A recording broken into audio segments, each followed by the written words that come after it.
rush 4. Plenty of time for John now. Squeezes, steps up in the pocket. Elway can run. Inside the 10. Head first. He flies off the 5-yard line.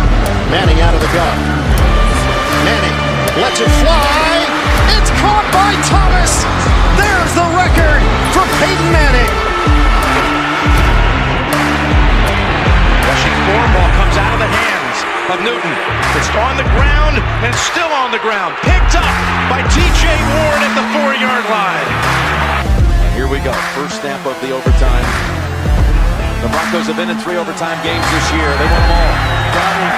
Got him at the 40. It's Thomas at the 50. Stiff arm got him free to the 30. To the 20. Thomas to the 10. Denver's going on to New England. They win it on the first.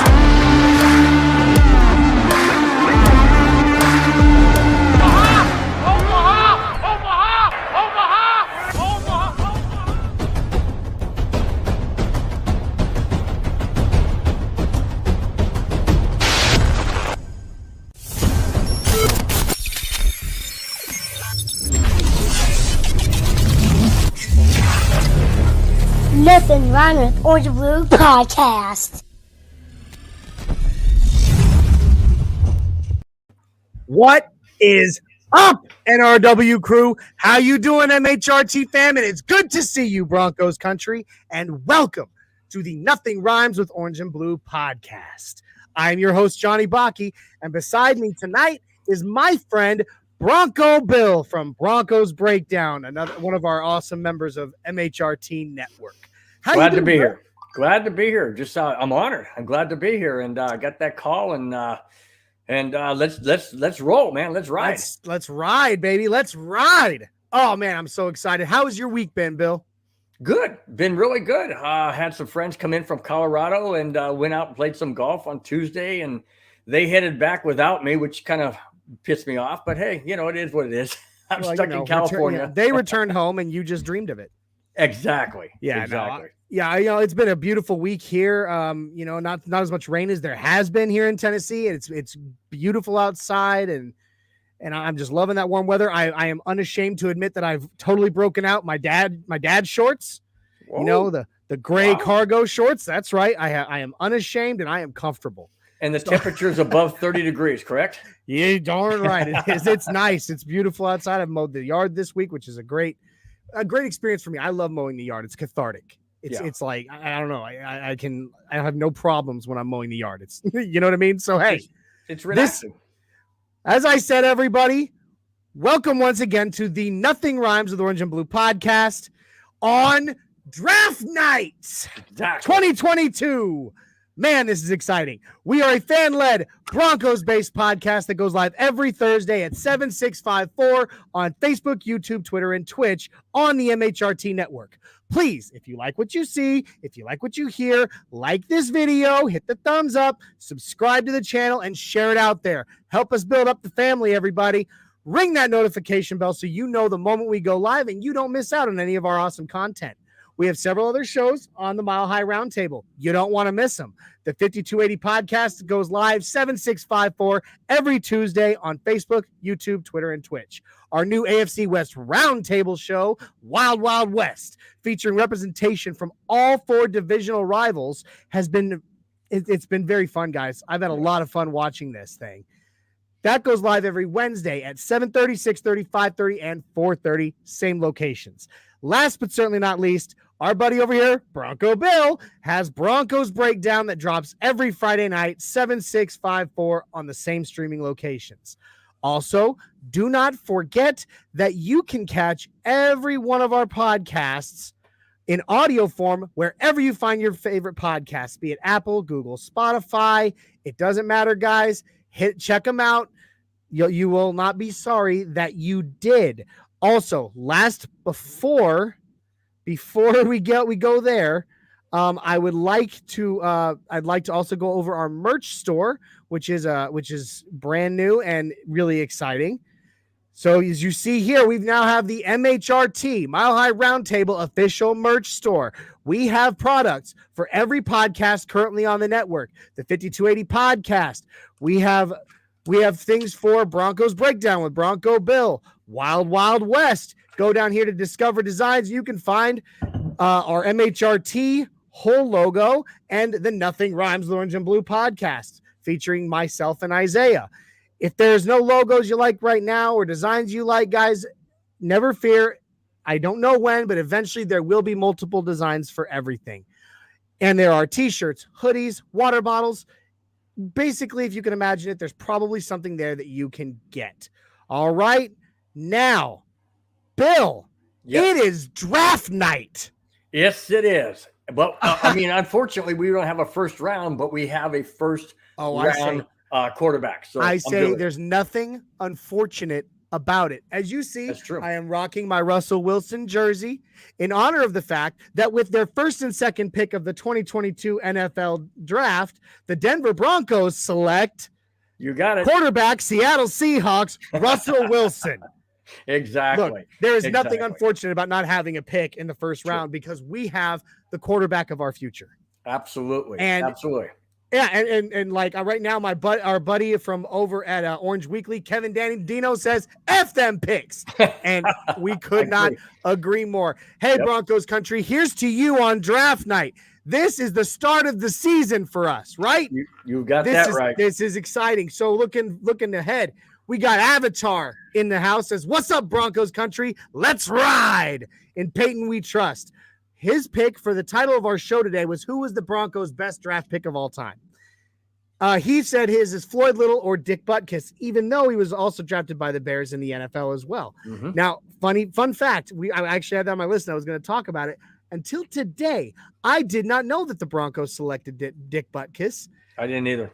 I was shocked when I found that out. I saw the name and I was like, no way. How crazy. What could have been if he had decided to come to Denver? Anyway. Yeah, we got this one's kind of fun. We got Jacob Milham of I cannot remember the name of your show, Jacob, and I'm sorry. It's a Chiefs podcast, Arrowhead something. I apologize that I don't remember off the top of my head, but he says, all right, let's see how much the Chiefs guy can rile y'all up. Not enough, my friend. I promise you. Any smack you can talk, I can talk it way better. There you go. Dave Glassman is asking, basically where Isaiah is. Isaiah had to work late tonight. He wasn't able to get off work in time. And yes, Jacob, with the cargo pockets, I'm very unashamed to admit that I'm a father and I'm wearing my dad's shorts. Hey, you got to, man. Those cargo pockets come so in handy when you have kids under the age of 5. I'm just saying, women have their purse to carry all the stuff for the kids. I have my cargo pockets. There you go. All right, so and Dave Glass asks above or below the knee. Don't worry about it. The answer is yes. In other words, if you pull them up, is what you're saying? Kevin says he'll continue to watch as long as I keep my beard. Listen, Kevin, I will never shave, ever. I will die a bearded man. We got Ron Samples in the house. What's up, Ron? Denver Broncos for life. Bronco gang, baby. That's right. Absolutely. Now, Dave Glassman, I'm pretty sure jokingly says Chris Hinton, hands down, is the best draft pick the Broncos have ever had. Oh, Lord. He'll never live down that game, will he? No, never. That's all right. That's all right. So, it is draft night. The Broncos don't have a first-round draft pick, but we got our quarterback of the future. Now, couple quick questions. I'm not going crazy on tonight's draft. Like I'm gonna watch it. I've got to, I hope you all have your beers ready to sit and sit, relax, watch the first round, and relax, knowing that we don't have to care what's happening in the first round. I mean, we care, but we don't have to sit there biting our nails to find out what we're doing in the first round. Yeah, we just get to sit there and watch how the dominoes fall. But we do have to care who gets drafted by the 3 AFC West teams. We have to care, but I'm not going to be sitting here chomping at the bit either. Right. For the first year in I don't know how many years, we're not looking for a quarterback. We're not. In fact, we're going into this draft thanks to George Payton and the man. I bow before the man that is George Payton. He's the king. He is the king. Thanks to what he's doing, we're going into this draft with no real holes. There is nothing we really need to start the season. Now that we need depth, we absolutely need depth. But as far as plugging holes for starters or anything else, we are pretty well set. Yes, I would agree. And so again, we can relax today, guys. It's day one and we can relax. Yes. It's exciting. So get your beers, Absolutely. get your wings, your nachos. I'm personally going to eat a delicious plate of lasagna. Oh, there you go. So what time should I be there? well, I mean, let's see. How long does it take to get from San Diego to Nashville? It'll be cold by then. So let's talk a little bit about the first round. I really don't want to go crazy on it. Who do you think, Bill, goes first overall? Whew. There's been talk about by the Jags, by the way, by the Jaguars. Yeah. I've seen mock drafts where they take a defensive lineman, or linebacker. I don't know. It's obviously not a huge draft for quarterbacks, and they don't need one, obviously. So I'm thinking they're going to go defense, and I would say probably,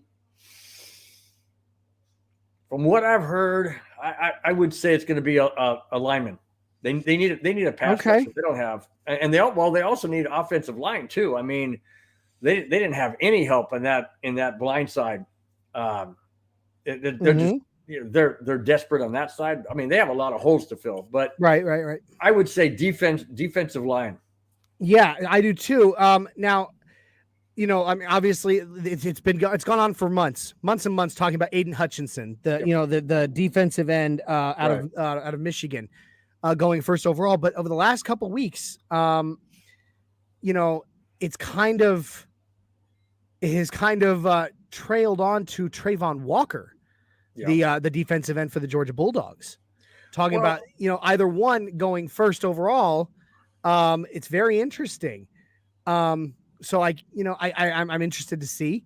From what I have heard, it looks like there's a difference of opinion between the general manager of the Jaguars and their owner over which of those two guys they want. Well, I mean, they could basically go 1-2. Well, I mean, they could. In fact, I think they would. With Detroit being second on the board. Honestly, I believe the Detroit Lions, if either one of those guys, but more than likely Aiden Hutchinson, because he's from Michigan, he played for Michigan, he would stay in Michigan. I think that'd be a no-brainer for them. Right. But like I said, I think that there's a bit of a difference between the two. But it's a bit of a difference of opinion between the owner and the general manager, from what I've heard. So who do you think comes out on top of that? Do you think they go with what the owner wants? Do you think the GM says, screw it, I'm the general manager, I'll take who I want? Yeah, but do you want to put yourself in that situation where now the owner is looking down on you, kind of thing? I mean, I'll put this to you this way. If the owner trusts the GM, like Pat Bowlen, trusted our GM.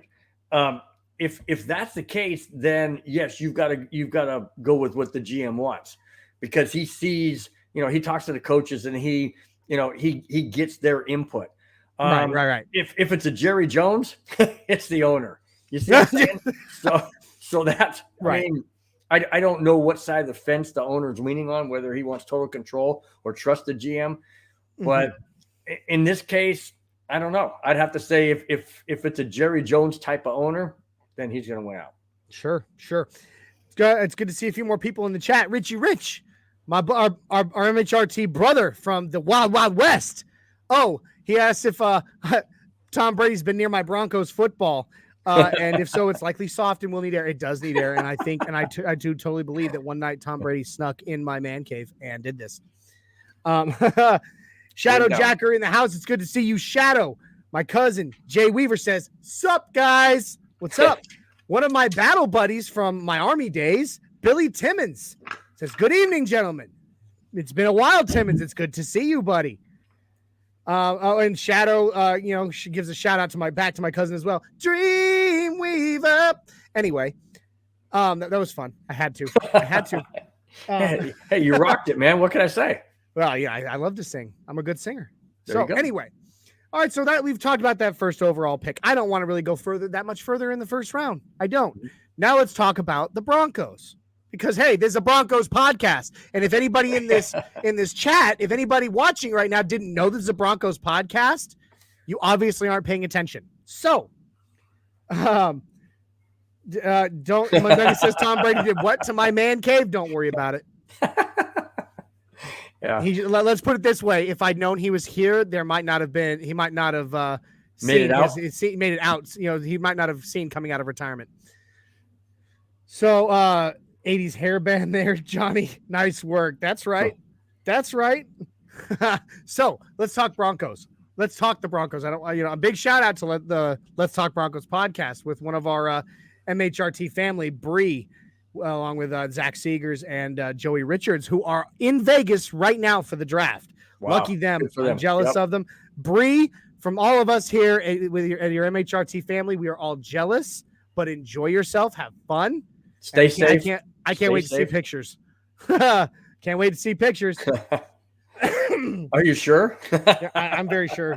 My cousin Jay says, I hope KC drafts 2 punters in the first round. Well, I mean, Jay, that might mean they get the punt god, and I don't want that either. True. I don't know, so let's go on the Broncos. I'm sorry, I keep getting off on tangents. I'm having fun. I'm having so much fun. I'm pumped about draft night. I love the draft. So, the Broncos first pick 64. Do you think if it was you right now, you're in the room with George Payton, you are one of his assistants, or let's pretend you're suddenly Darren Moogie, and it's no longer Darren Moogie, it's Bronco Bill standing next to George Payton, and he asks you, what should I? And we get to 64, and he asks you, what should I do? Should I pick at 64? Should I move up, or should I move back? What would you do, Bill? And if you and who would you move up to get if you had to? Who would you pick at 64? And or would you be willing to move back? That's a tough question. Because obviously, if we move up, then George Payton has an idea on who he really wants that he wants to fill in. Whether it's another running back, I'm not saying because we'll talk about Gordon. Not in the first round. No. I understand. I'm just saying. I would not move up.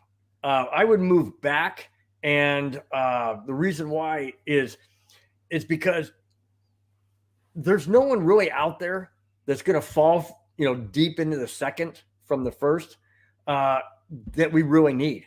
So I'd rather drop back, get a couple of draft picks, maybe trade up, our obviously our other second, and maybe a third, or pick up.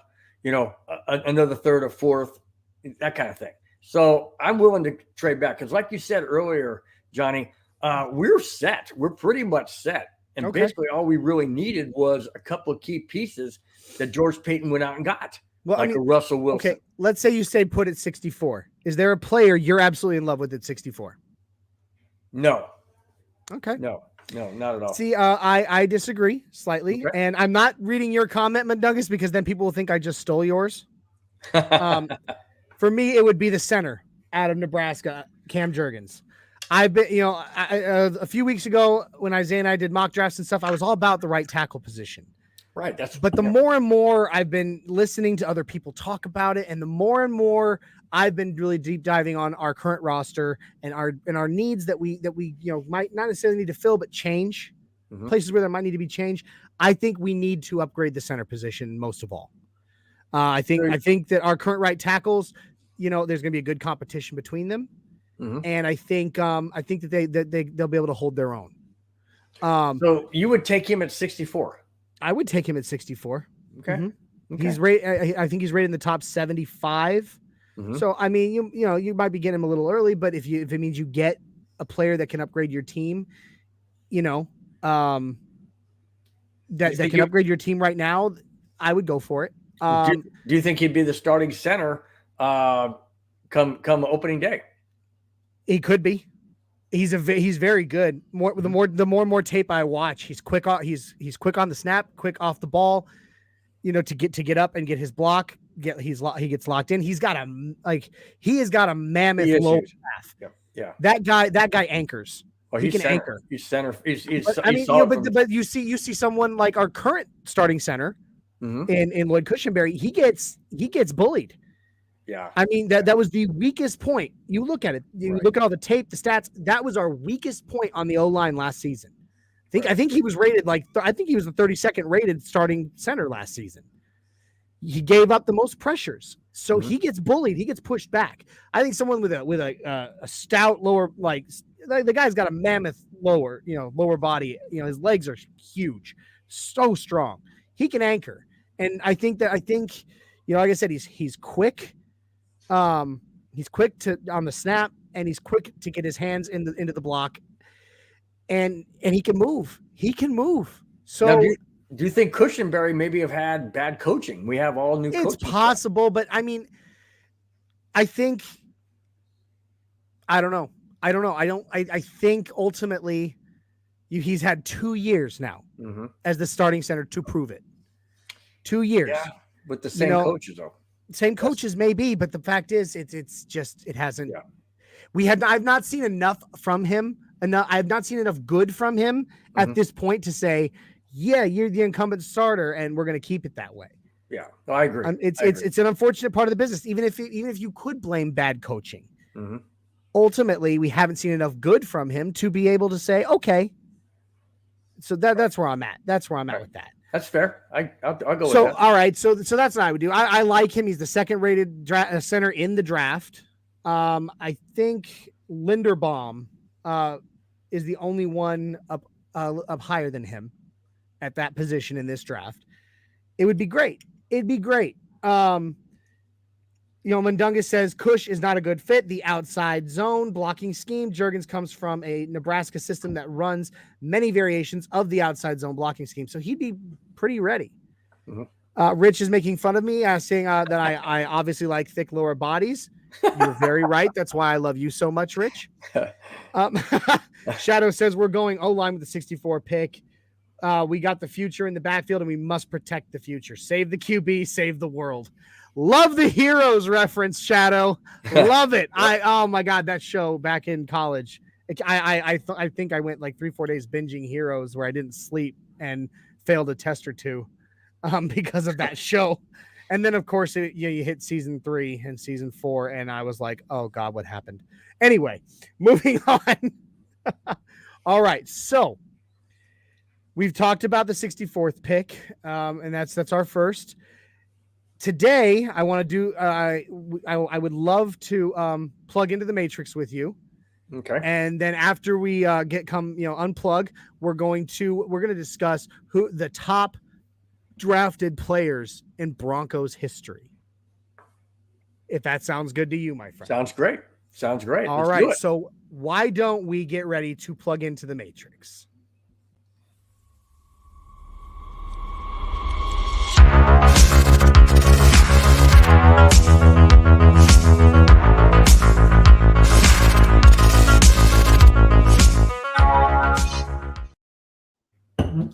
Welcome to the Mile High Matrix, where we offer you the orange pill or the blue pill, and then we discuss.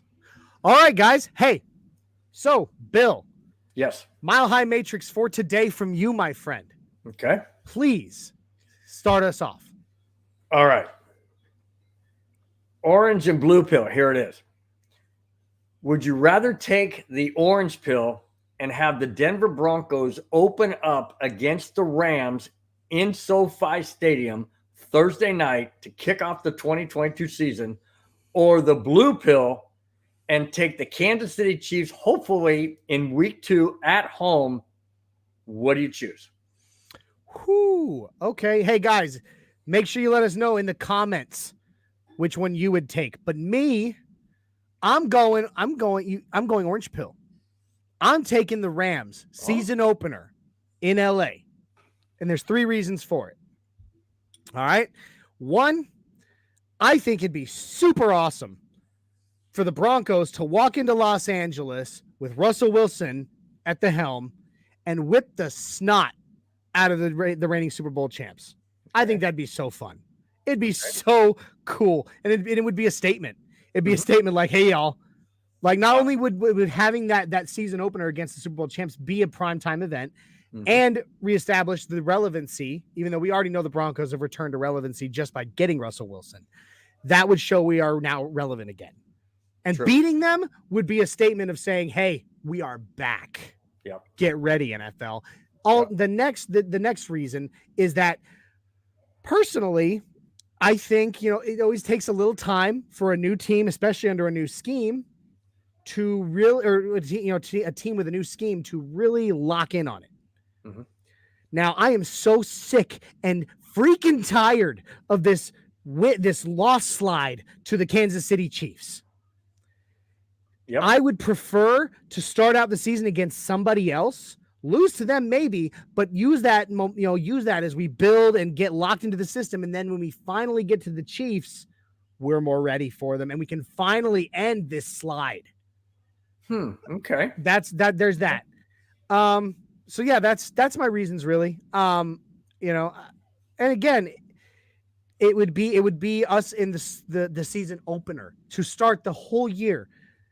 That's whether people see that as an honor or not, I kind of do. It's kind of like, they pick two teams to start the season, and one of them is always the reigning Super Bowl champ, and the other one is someone that they want to see. Right. So we get that game. That means the NFL wants to see us. That's an honor, man. So that is.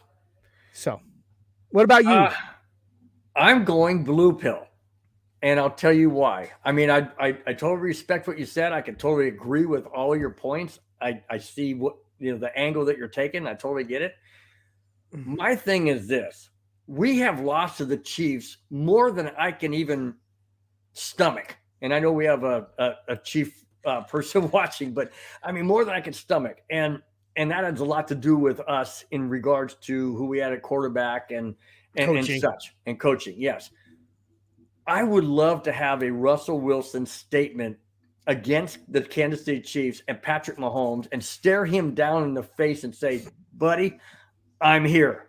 Deal with it. That's what I like to see. That's what I like to see. Now, I'm not taking anything away from opening night against the Rams. I think that would be amazing.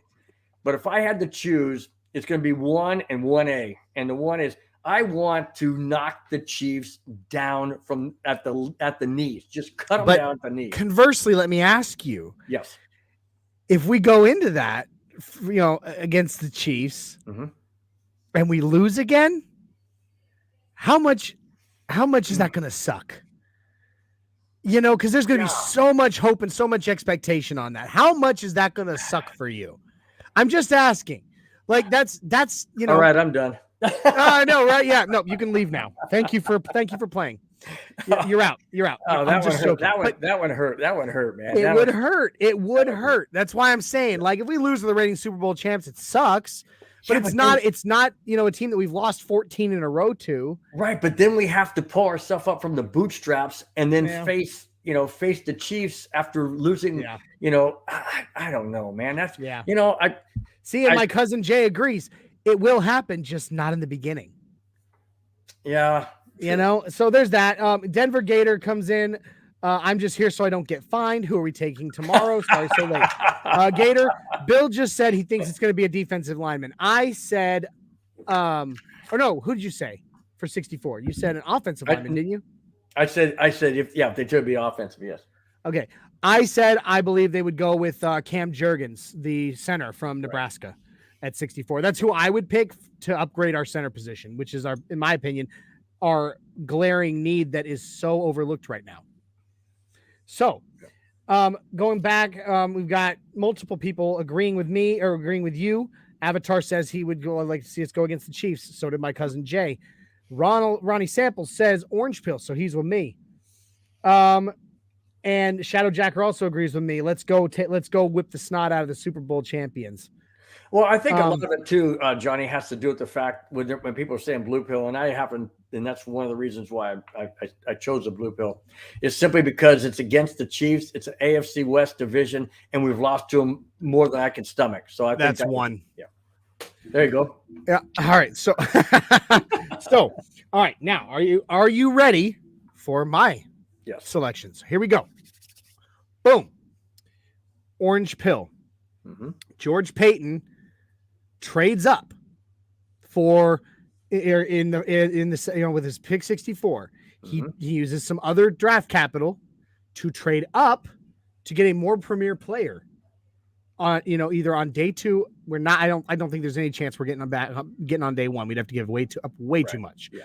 So I'm going to say move up in day 2 to get a more premier player that he might think is a better, is a better upgrade than what he could get at 64.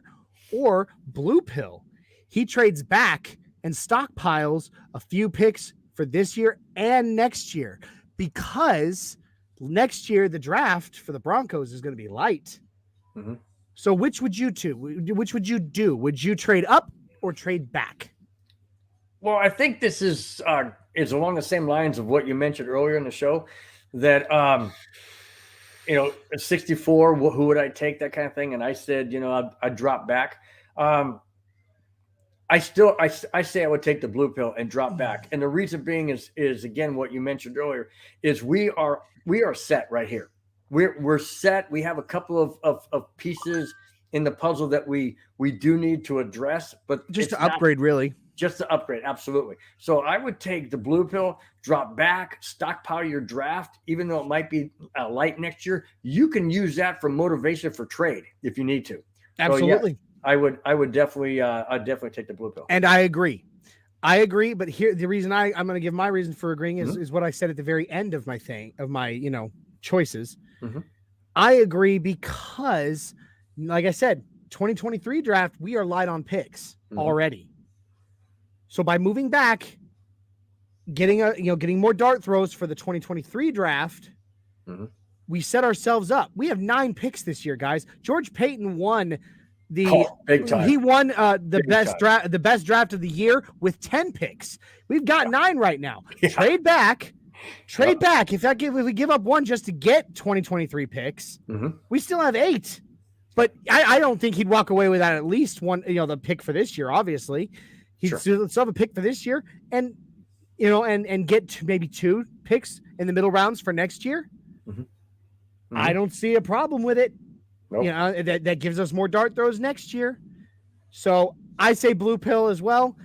And so does almost pretty much everybody in the comments. Shadow says blue pill. My cousin Jay, Dreamweaver, blue. Avatar says blue. Shadow, show me the capital. Show me the capital. Agreed. And Ronald Samples also says blue pill. And my cousin Jay brings up a great point. With a QB contract coming, we will need draft capital to fill the roster with cheap talent. Ooh, good point.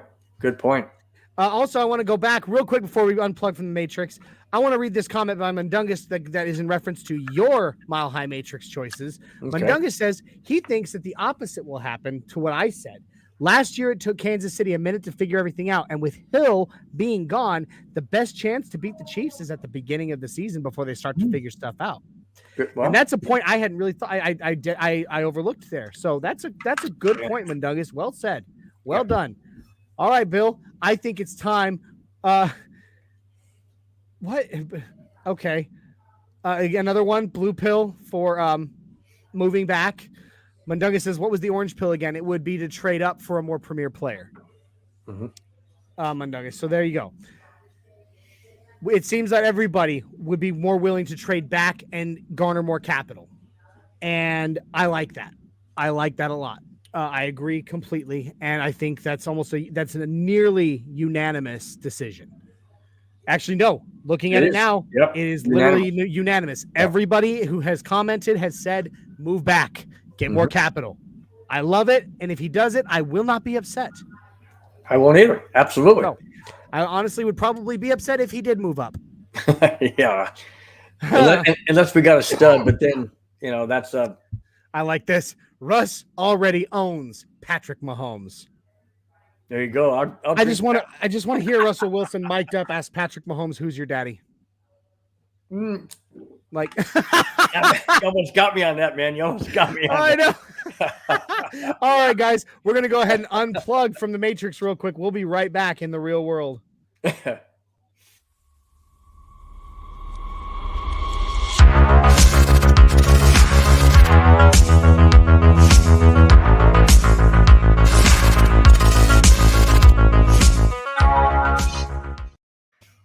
All right, guys, welcome back to the real world. I love that segment. I have so much fun every time we do it.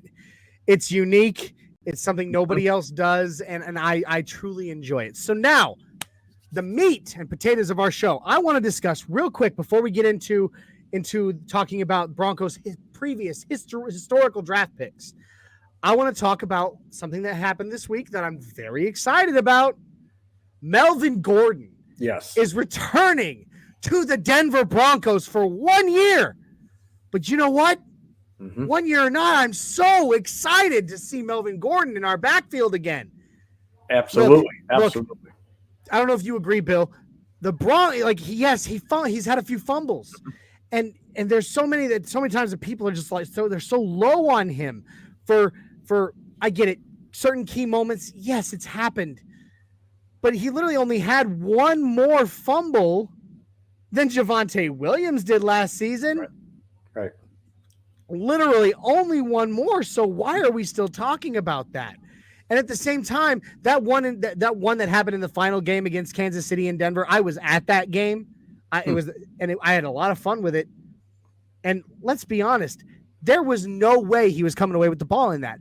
The blown coverage up the center. Back to my earlier comment while in the Matrix about or earlier comment about Cam Jurgens, where we need to upgrade the center position.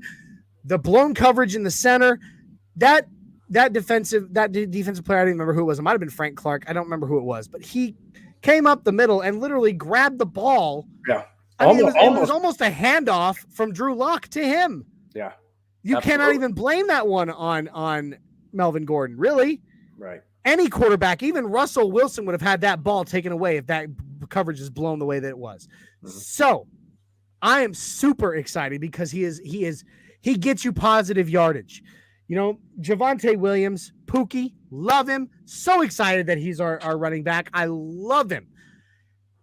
But Javonte Williams, you know, he gets those big, sexy runs, the long runs, the breaking tackles and all that. But he has struggled with vision, and he's struggled, you know, getting either stopped right at the line or even behind it. Right. You know, but Melvin Gordon, while he may not always break away with all those big, sexy runs, I mean, he had that one against the Chargers, which was just glorious. I know, that was amazing. What was it? A 75, awesome. Almost 80-yard jaunt to the end zone. Gorgeous and glorious. It was wonderful. You know, but he doesn't always pull off all the breaking tackles and all the sexy runs. But he's going to, right now, at least as we've seen it, he's the one that's going to get you positive yardage when you need it, just to move you down the field. Well, and he had something like 12, 13 touchdowns this last season. I mean, why if anybody's complaining about us bringing Melvin Gordon back, shut up. You're wrong. Absolutely. And the thing I love about it is the fact that Melvin Gordon, he's like the I'm gonna analyze it like a boxer. He's the one that comes in and hits it in the ribs and hits it up front, and then you've got Javonte Williams going outside and breaking these tackles, carrying guys on his back, and he's like the one with the haymaker saying, "Take that." He's the knockout punch. Absolutely, and that's what I mean is that you got Melvin Gordon spelling Williams, to get those 1 or 2 yards you need, and then you just bring back Williams. Well, I mean, like the thing is, his average last season was 4 yards per carry, right? Which is nothing to cough at. Absolutely, it's not. It's good. That is good, positive. That is a good, positive stat. You hand the ball off to him 3 times, he's got a first down. Yeah, and here's the thing. 2 things. One, he wanted to stay in Denver. Mm-hmm. He just didn't think it was going to happen. Sure. But after testing, sorry, I hit the microphone. Sorry, everybody. But after testing the market, it just wasn't, apparently, nobody was offering what he wanted, and enough. Nobody was offering enough for him to leave Denver. Right. So he came back to them and said, okay, I'm willing to take this now. And he did. And we're talking a contract, $2.5 million, which is what he was actually at. What somebody, I don't know if you remember, a few weeks ago, it came out that it was predicted that he was looking for $5 to $8 million. Right. It was predicted that his current market value was 2.5, and that's what the Broncos gave him, 2.5. However, they gave him incentives worth up to $4 million. Yep. So Melvin Gordon is staying in Denver. There's that one side. The other part, I've heard from sources. I've heard that he and Javonte are very close. They talk a lot. They work together. They're very close. I think Javonte Williams could benefit from one more season. Oh, absolutely. Learning from him. I think that's where learning alongside him, seeing how he operates for one more season is going to be a major benefactor. I'd say benefactor towards Javonte Williams fixing his vision issues, learning how to see those lanes, learning how to take his time, because there's moments Javonte rushes so fast forward, he's running into the back of his own people and it just gets stuffed. Right.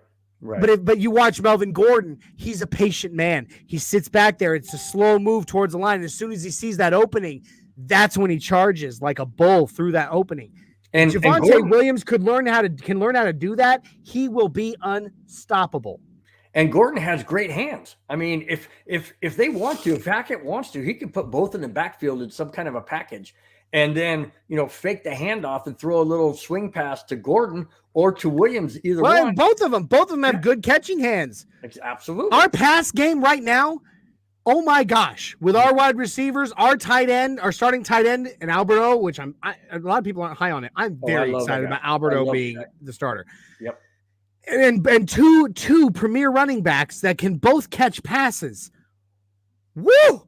I am salivating, you guys. All right, let me ask you. I know that this may be slightly off topic, but would you say that this particular team that we have now with our running backs, our receivers, our quarterback rivals Super Bowl 32-33 team? No.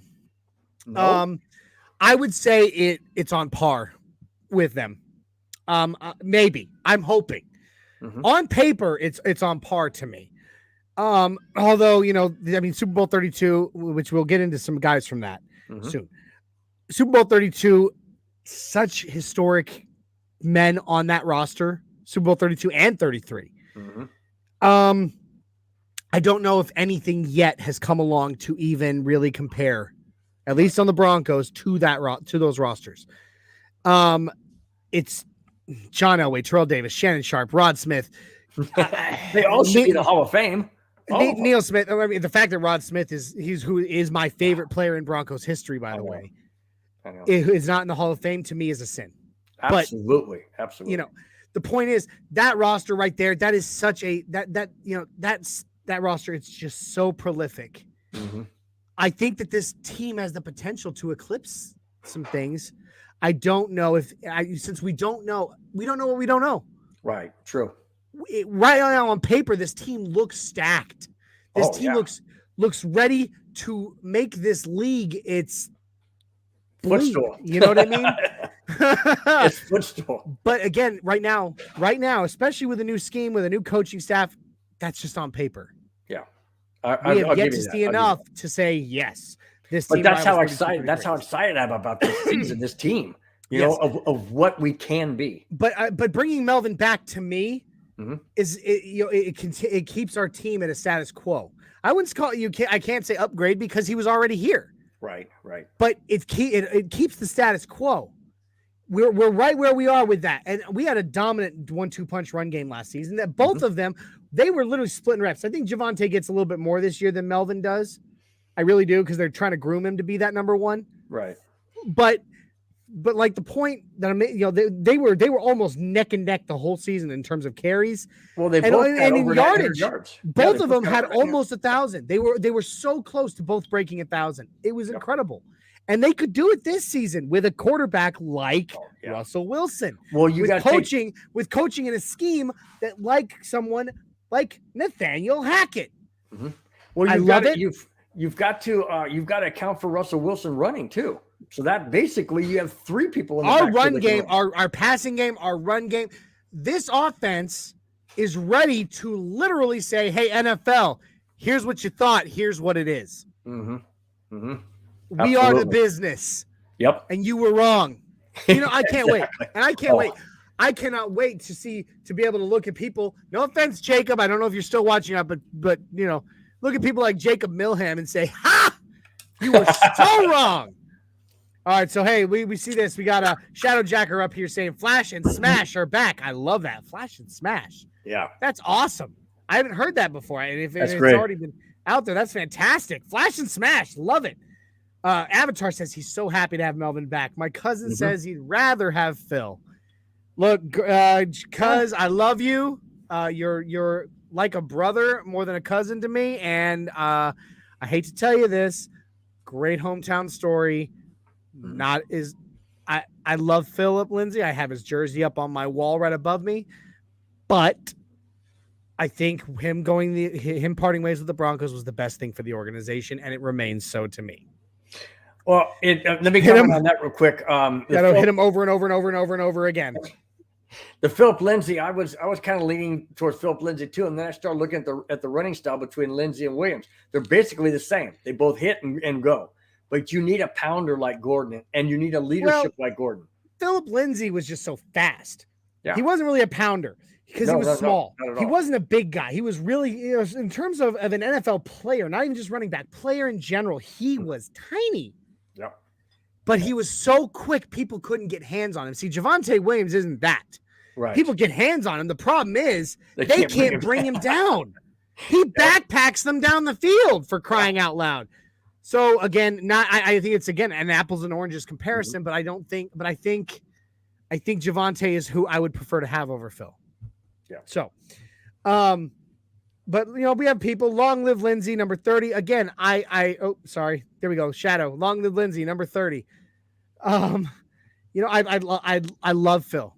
I love him. I love the story. And just like Jay said, it tugs at my heartstrings. Mm-hmm. But I'm happy with what we have. And I wouldn't go back. Now, let us talk. It is time, you guys. It is draft day, as I've said before, but now we're going to get back to drafting, to the draft. But we're going to talk about the best draft picks and the most notable draft picks in the history of the Denver Broncos. Now, to date, the Denver Broncos have drafted 721 players. Since the inception of this team in 1960, 721 players in that time. We're going to go through the top 5 and then our notable mentions. All right? I'm so excited for this segment. I'm so excited for this. Let's talk the best draft picks in the history of the Denver Broncos. Number 1, I put this as number 1, and I will not change my mind. Don't even try, all of you in the comments. I put Terrell Davis. I would agree. TD was picked number 196 in 1995. 196, y'all. Yeah, round 1995. 6. He was active on the Denver roster for 6 years. Mm-hmm. Accomplishments: NFL Hall of Fame class of 2017. Broncos all-time leading rusher with 7,607 rushing yards. Woo! 2-time Super Bowl champion, Super Bowl 32 MVP, 1999 NFL MVP, 2-time NFL Offensive Player of the Year, 2-time first-team All-Pro, or is that 2? I'm sorry. 3 times. Sorry, 3-time first-team All-Pro and Broncos Ring of Famer. Woo! Now, TD, baby. TD, you can't see it right now, but there's a Terrell Davis jersey from 1997 up on that wall that is all faded because I wore it as a kid so much that it's fallen apart. I loved TD. Now, would you please, Bill, real quick, share with me your most notable memory of Terrell Davis? My most notable memory of Terrell Davis was in Japan. I don't know if anybody of you remember this or not, but it was a preseason game. He was drafted in the 6th round. And it was the 4th quarter, and he had gotten to the point where he goes like, you know what? I'm not going in the game. I'm not going to be anybody. I'm a 6th round draft pick. I'm not going to make the team. I just want to go home. And he tried to leave the day before. Yeah. And he couldn't get a flight out of Japan. So he hung around for the preseason game against the 49ers. And all of a sudden, the 4th quarter, he's like I said, he's not going anywhere. He feels in his mind. He goes and eats 2 hot dogs on the sideline. And then he finishes the 2nd hot dog, and Mike Shanahan looks at him and says, I need you in the game. Special teams. You're on the kickoff. Go out there, kid, and make something happen. He makes that hit. Yeah, and Terrell Davis felt like he was going to throw up in the huddle because he's like, I just had 2 hot dogs. Now I got to go out there and run. He made the most incredible hit on that punt returner that Mike Shanahan looked over at his coaches and said, that's an NFL player. I want him on. I agree. My favorite, real quick, we need to move through this, but my favorite of all time moment with TD.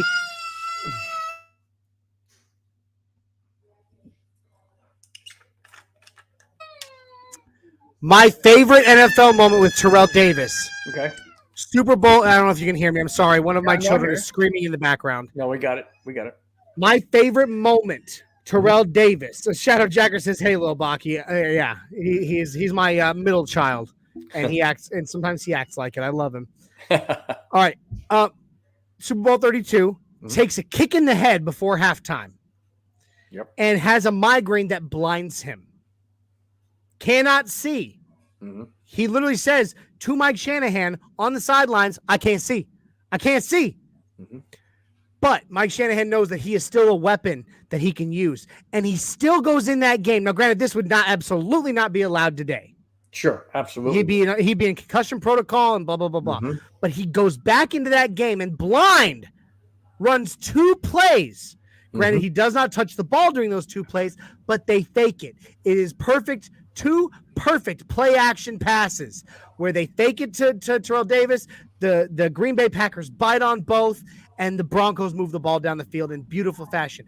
Just that kind of a player, the kind of guy that would be willing to go in the game blind to still play. That is an NFL moment, like you said. You know, I was going to say that one, but it was between the that one and the one with and the tackle in Japan. Yeah.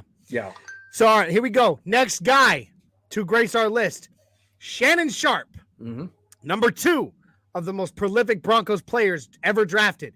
Shannon Sharp was drafted at 192 in the 1990 draft, was active on the Denver Broncos for 9 years, 9 seasons.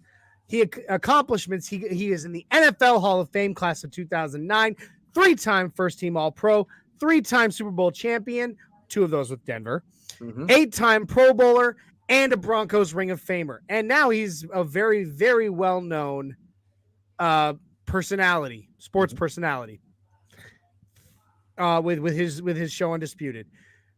I love Shannon Sharp. The guy was an amazing tight end. You know, he kind of birthed the whole receiving tight end era, don't you think? Oh, absolutely. It kind of started with him. Him and his brother Sterling. Yep. You know, I mean, granted, Sterling's career was cut way short early, but the receiving weapon tight end was kind of birthed out of Shannon Sharp. And he did what he did, and he had a big mouth. He had a big mouth. He never knew when to shut up. He still doesn't know when to shut up. But the point is, he's a great guy. He's a great player, and he did a lot for the Denver Broncos, right? Absolutely. Love it. If you're going to ask me one of my favorite moments of Shannon Sharp off the field would be when they're playing the Patriots, and he walks over and he grabs the phone, and he says, Mr. President, you got to send out the National Guard because we are killing the Patriots. That was so classic. That was yes, it was beautiful. It was wonderful. Well said. Now, moving on.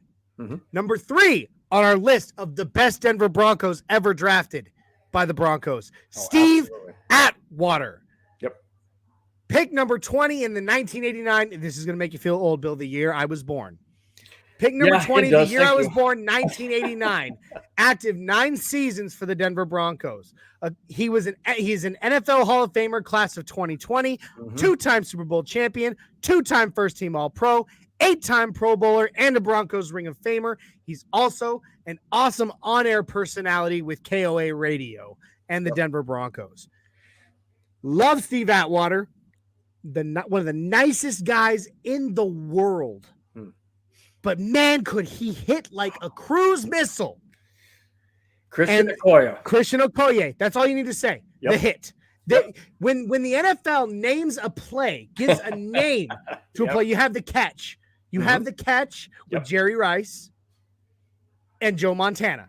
You have the catch. You have the drive. You have the drive with John Elway and Tom Jackson and the Three Amigos. Or was it Mark Jackson? I'm sorry. Mark Jackson. I'm sorry. Yeah. Thank you. With the Three Amigos, John Elway, and the drive, you have that, and then you have the hit with Shannon Sharp. Steve Atwater. Steve Atwater. Sorry. Bleh. I was back on my Shannon Sharp train. Anyway, amazing guy, amazing player. No safety has ever hit with the power. Even Kareem Jackson, who's a heat-seeking missile, has never hit with the power and tenacity of Steve Atwater. Yep. Next, we have Floyd Little. Now, I am definitely not old enough to remember this man playing, but I've watched as much tape as exists on the guy. Pick number 6 of the 1967 NFL Draft. Active 8 seasons for the Denver Broncos. He's an NFL Hall of Famer, class of 2010. Took way too long to get him in there. Oh, amen. 1-time first-team All-Pro, 5-time Pro Bowler, NFL rushing yards leader in 1971, NFL rushing touchdowns leader in 1973, which ironically is the year he retired. Denver Broncos number 44, retired, and a Broncos Ring of Famer. It doesn't get much better as far as historical running backs. We have 2 historical running backs on the Broncos like that. Terrell Davis and Floyd Little. Yep. Floyd Little passed away a few years ago. Rest in peace. But, you know, the guy literally was part of what made this franchise. Absolutely. Back in the 60s. Along with a family friend of mine, Lionel Taylor, who is still alive, by the way. Good man. And there was just so much that happened in the 60s, building this franchise into what it has become. Floyd Little absolutely could not be any more responsible for making this franchise what it is in the 60s. Oh, absolutely. Absolutely. Without Floyd Little, I mean, the Broncos aren't even on the map. Right. Think about it. Absolutely. Last one of our top 5. Currently active player, Von Miller. Yep. That's right. Von Miller. Pick number 2 in 2011. 10 years active for the Broncos. 2-time Super Bowl champ, Super Bowl MVP, and Super Bowl 50. NFL Defensive Rookie of the Year in 2011. 3-time first-team All-Pro. 8-time Pro Bowler. And the Denver Broncos all-time leading sacker. Woo! Wow. And I miss him.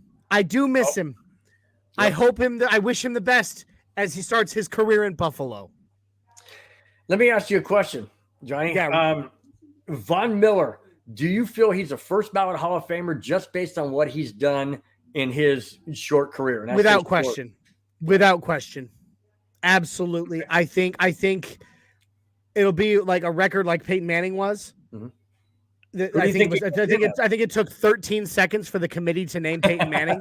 I think it'll take like 13 to 14 to name Von Miller. Do you think he'll go in as a Bronco or Ram? I absolutely think Von Miller will come back and retire a Bronco. I hope so.